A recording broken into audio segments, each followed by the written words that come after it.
I've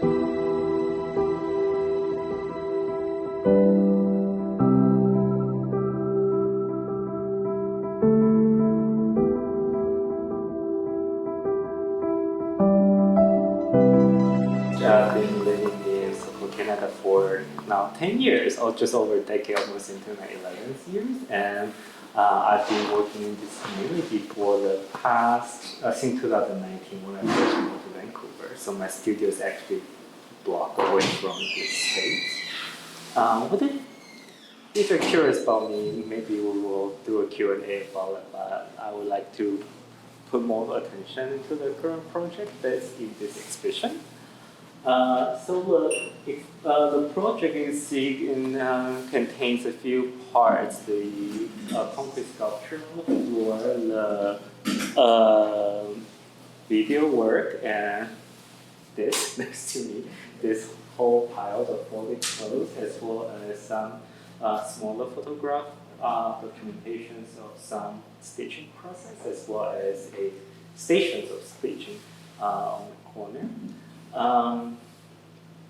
To talk about this work, it starts from a really long-term research that I did about 7 years ago, where I was researching domestic labor as a way of understanding as a way to interrogate the domestic structure as an analogy to the public structure. So including domestic labor, domestic roles, and policies. Because as a foreigner, the word domestic, it is very interesting because it describes something within a household. But as an international student, when I first see this word, it meant domestic as in such a big public space that includes the whole country.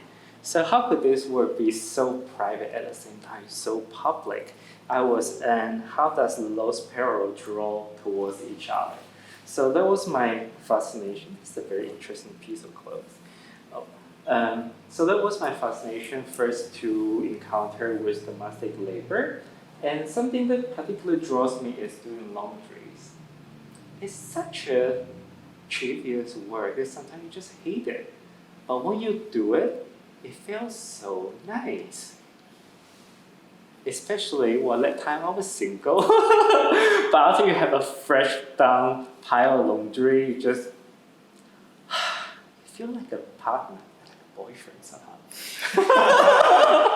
I was very single at that time, you could tell. I'm currently in my first ever relationship, so I'm very happy about it. To confirm, it doesn't smell like a boyfriend, it smells better than a boyfriend. But after folding them, I'm sure you all have one chair in your room where clothes just seem to keep on growing on them. But once you pull them all away nicely into your closet, there's a certain kind of emotional comfort that you would get, or even physical that you receive, as if you've really been taken care of, that you're taking certain kind of responsibility beyond the clothes itself. So by a chance, I was doing a remote residency during COVID where I was further researching labor. So my proposal to that residency was researching domestic labor in public space to bring this work that I've been doing for the past few years into the public space. And the space of my choice was in Chinatown. So my premises started very simple. I will walk around Chinatown, live here. I used to live in the area, and did notice there were quite many discarded clothes on the street everywhere you go. And most people, they're garbages. And in a way, they are not wrong. So that kind of started me to consider, what's the condition? How did those clothes ended up being there? Because every piece of clothes, it contains a certain very tactile memory that when we touch a piece of clothes, we remember how our body is situated in it.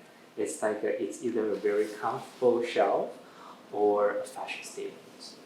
For me, it's mostly a fashion statement. But I'm getting older, so comfort is getting higher and lower. So my premises that time was to walk around Chinatown and fold the clothes I've encountered, dust them, clean them as much as possible on the premises, fold them as if they are freshly made laundry, and put them back where I found them.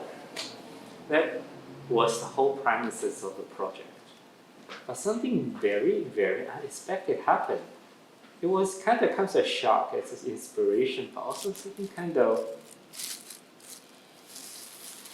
very unspeakable emotional encounter.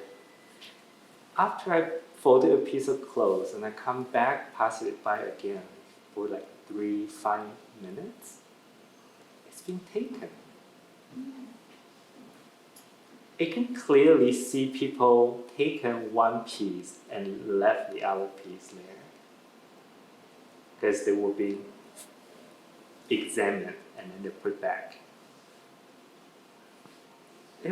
I felt a certain kind of uncanny feeling that what exactly happened in that process for the piece of clothes when materially it's still the same. Nothing exactly changed. But it's the way how it was presented changed. A way that people might feel a certain kind of sense of warmth, care, or a certain kind of dignity. And there are many ways to, I've been doing this project for, since 2020 when I first started folding clothes on the street. And I talked about this project to many different people, and many people are very different. They have the various responses. Even some scientists, they will say, "Oh, you eliminate entropy on the street." And I was just, wow, that's such a cool word, entropy. I'm going to use that word in Martin's statement. But for me, it's more of a sense to consider how distributions happen of resources in our society, because in a way we definitely have enough, but how exactly are we constructing a systematic care or dignity through the way that the society, the functions of society, which redistributes resources. So for myself, I would like to keep this, my own intention, as simple as possible. I would like to continue for the laundry and consider how it's mediating the public relationship by leaving the thinking of the question to the encounter of this project. So in this residency, very luckily, thank you for having me. I would like to I wanted to put this project a bit forward by engaging with people to further consider the possibility of this project and certain kind of collective mediations of a community relationship through this process. So in the 1 month of residency time, I had a little spot right in front of the window where a lot of people either they know of this project or not. Either they saw the call for distribution or they just saw me here and they come ask. We have about all the clothes you see here being donated by community members, and some of them were broken that need mending. So in that case, I was also mending a lot of the clothes during the process. And that was a rather interesting experience. Since I had such exposure to the window, many people stopped by. More than that, I could remember asking if this is a tailor shop or if I could fix clothes for them. And I say, this is not a tailor shop, but I can fix clothes for you. So, and also there's some people brought the clothes over to me, some artists friends of mine, that some piece of clothes they just really, really hold dear to, but they are so broken. They could not, they longer have a function over for them. And I told them I could totally fix it and bring it back and give it back to them because There are a few pieces of clothes that I also have the difficulty of letting go, such as this one here. It's been in and out this project for 4 years. So I think it's finally time. So that was becoming a very interesting conversation, extended from a certain kind of care to what do we care about? And I don't think it's wrong to care about the clothes, but I think it's when it brings from the domestic space, from our wardrobe, into a public space, the context changed. And the change of context requires a different kind of care, a different kind of object of care. In that case, I do think by caring about the clothes, the material itself, there's an extension of care to the people who wore the clothes or is going to wear them one day. And that's what my consideration of this exhibition, what an exhibition meant for a project that had been living on the street. What's the potential of an exhibition could play? What the role of an exhibition could play for a project that's meant to be on the street? So at the first, in the residency time, really consider this gallery space as a workshop where, and also transition space where people can gather resources. But also now, I think the exhibitions also further extends the transition state, a transitional station, where now we have this opportunity to have people here. So I will talk about what we are going to do about this in a workshop today. So continuing the conversation of my project on the street, I start collecting the clothes, and also over the last 5 years, I collected over 250 items. They were on my studio for a moment. Then I start wondering how I can distribute them. When the park was evicted, I forgot the name of the park, I'm sorry, it was evicted by City of Vancouver. A friend of mine was organizing a clothes drive where they were delivering the clothes very specifically to the people who were evicted. At that time, I contacted them asking that, I have a lot of clothes, exactly what you need. Should I do it to you? Because I think you could bring them to more specific targets of audience. While what I was doing was I put it into little baggage with reusable bags, and then I would put a note on what's in there, and I left in the corner of the street. So wherever it takes, they disappear within seconds. And they kind of gave me an idea of a question. It's been my practice. And I have been doubting it, so how is it accessible? Is it responsible? What's the way of giving versus the way of possessing? And my friend encouraged me, that's actually a very low barrier, because in the sense that anybody can have the agency to decide if or not they want to take it. And they don't need to be asked, as if it's a gift that's growing out of the corner of the street. It's not as easy as that. But it kind of started to give me the idea of thinking about the distance. When there is inequity of possession, how is also the inequity project into the way of how we can give something? So in this case, for today's workshop, I have a lot more packages. And you can compose a care package with everything here that you like. However you would like, you can mess them up, we will organize them afterwards. But you can make a care package and they'll be yours. It might feel heavy and burdened, like something you need to do, need to take away. And I would encourage you to enjoy the heaviness and burden. Think about what else could go in there, and also think about how you can take this away with you, or if or not you want to take it away with you. And afterwards, we'll discuss care packages. So now, if we can have the table move over here, so we can have people have easier access to the pile of clothes. If we just want to make a bag and then put a list and give it away, is that okay too? Like if I already have enough clothes? Yeah, and we will discuss that after the making Okay. of it. Yes. All right.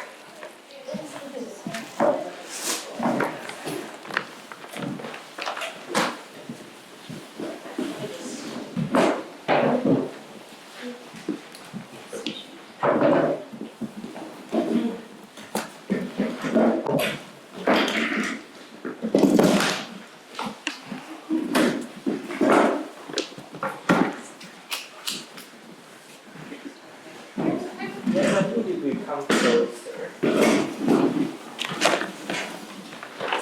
so,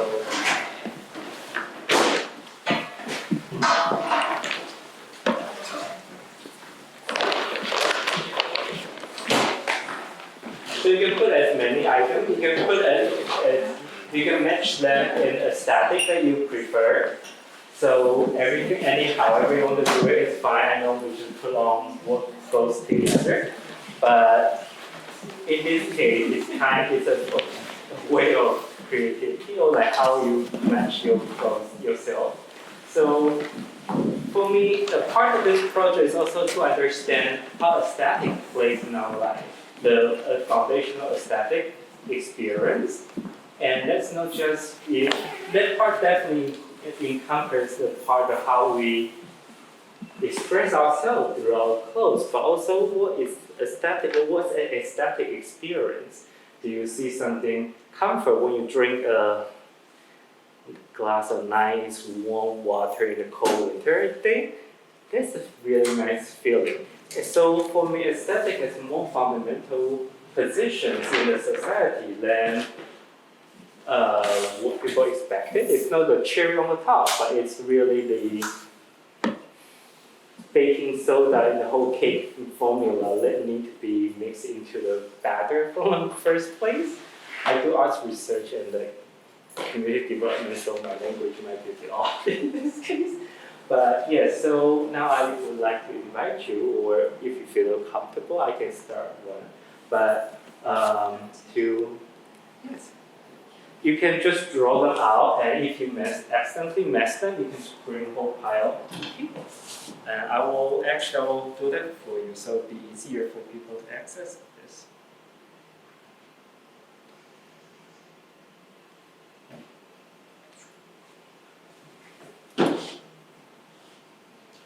So you can set what goes together and then pull it into a bag. On your mark, it's like go. Huh? Go. Start. Yeah. This is not competition, I don't need to whistle. Okay, ready, go.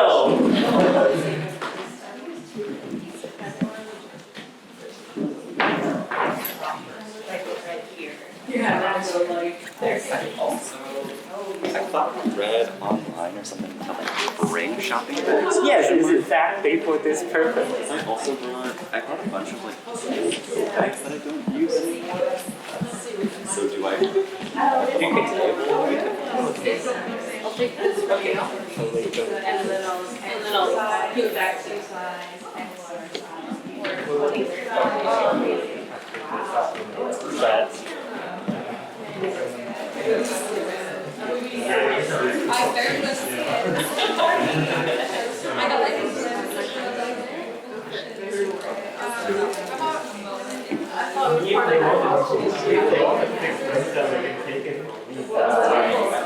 And honestly, if you see there's a piece of clothes, it's just, this is made for me.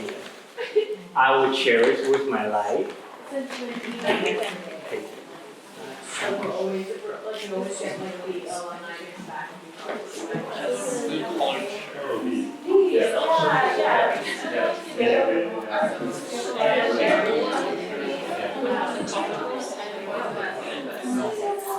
So what if you're done with your doing, we can gather around. I can discuss. I can tell you. We can continue the conversation on. Oh yes. Thank you. You know what to do. Yes. Like this? Yes. Do I need to press the button? No?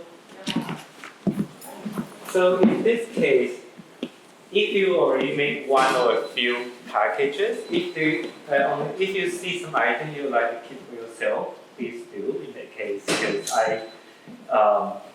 one of something that I'm holding back with some of the clothes I've been holding in and giving in and pulling out is that the sense that they might not receive a certain amount of care that I personally could ever give again. But so that's why if they see some clothes you think you will matches you and you're going to take good care of it, I do take them because I have more clothes here to cover. But it is also kind of if you are making a package that's ready to give, I'm also like to kind of extend this conversation to you all. It is an act. What exactly is an action of giving? First, why do we want to do that? And two, how do we do that? Or how have we been, we or I or you or the society as a whole have been practicing the action of giving? And it is definitely very complicated, a very complex subject and realm of practices. And I've seen people who try to give stuff to the people on the street the first time. They just run over, go this next to them and run away. It's they felt such a relief afterwards, but for an observer, it is such a shock. And for the people who to receive it, it's also very much of a shock.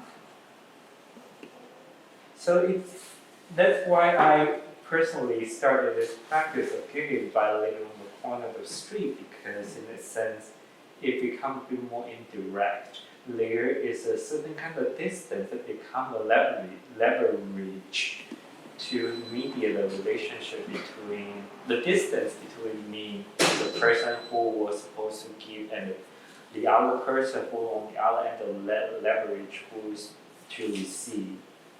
A certain kind of distance in the sense that when it's become a little bit indirect, the inequity of our position becomes slightly more balanced. I wouldn't say the same, but for me, the agency of giving is that when there is an agency of receiving. And how that I would like to open maybe for questions.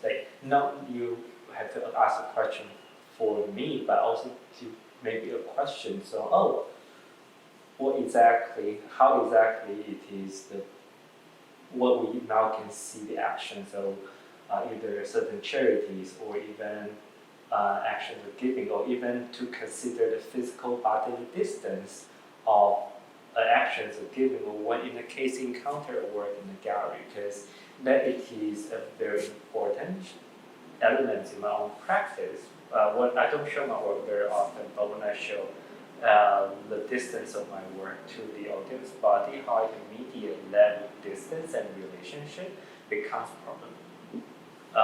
essentially important to my practice, and that is how I approach this work. What he's bring onto the street. And you might not have any questions or answers today, and that's totally fine, because it takes a really long time to contemplate this question. So if you're taking something today with you for yourself, thank you, and do please take care of them. I would really appreciate that, because I really like doing laundries. And if you're also taking it to bring to someone else, I also hope you will take the time to consider how you are going to do it, because there's not only the piece of to regard the well-being, the safety of the person who received it, but also to regard your own safety of the person to give as well. So it sounds like a very heavy action, but when you actually go to do it, it's so quick, it almost so brief that it does not give you the space to think about it afterwards. So a lot of my contemplation are happening before, and that really sometimes stalling me from going out and doing this. I sometimes find a little bit disguise help, a little hoodie and a mask help a lot. And when I was doing this work during COVID, that I had a very convenient sense of distance when people are avoiding each other and when the street was more empty, but essentially it is not.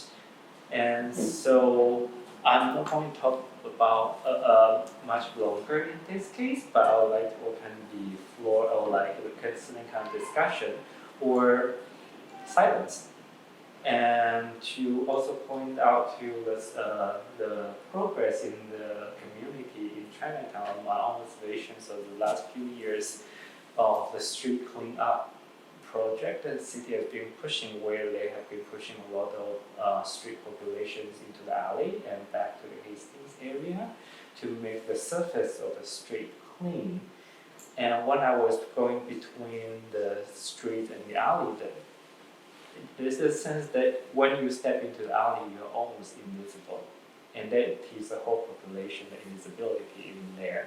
And so there are many elements to contemplate, but the action might be very, very simple. And that is why I consider the exhibition opportunity, exhibition program to my project. It is an extension of the process of making and the process of engaging. So how this work will flourish, I don't need to see it, I don't need to know it, but I know it will extend it to hands of participation and through the faces at different corners of community when it's no longer a corner being pushed into, but a corner to give. So thank you very much, and thank you for taking anything here, and thank you for keeping it and or giving it away. And so don't worry about this, I will clean it, I will fold them, put them back. And if by any other time, till the end of the residency, till the end of the exhibition, you like make an element, just come over, there will be another bag here for you. Or you can bring your own bag and just take something that you want and take it away with you. I don't even know, and you can probably tell Kip and Sabine, and so they know what you're doing instead of just doing random stuff. But yes, thank you very much. And if you like, I will answer any questions if you have. But if not, you have any comments, this is a roundtable conversation. I don't intend this to be I'm here to give you a lesson to CC. Here's the okay, those kind of feelings. So yes, thank you very much. If you don't have anything else.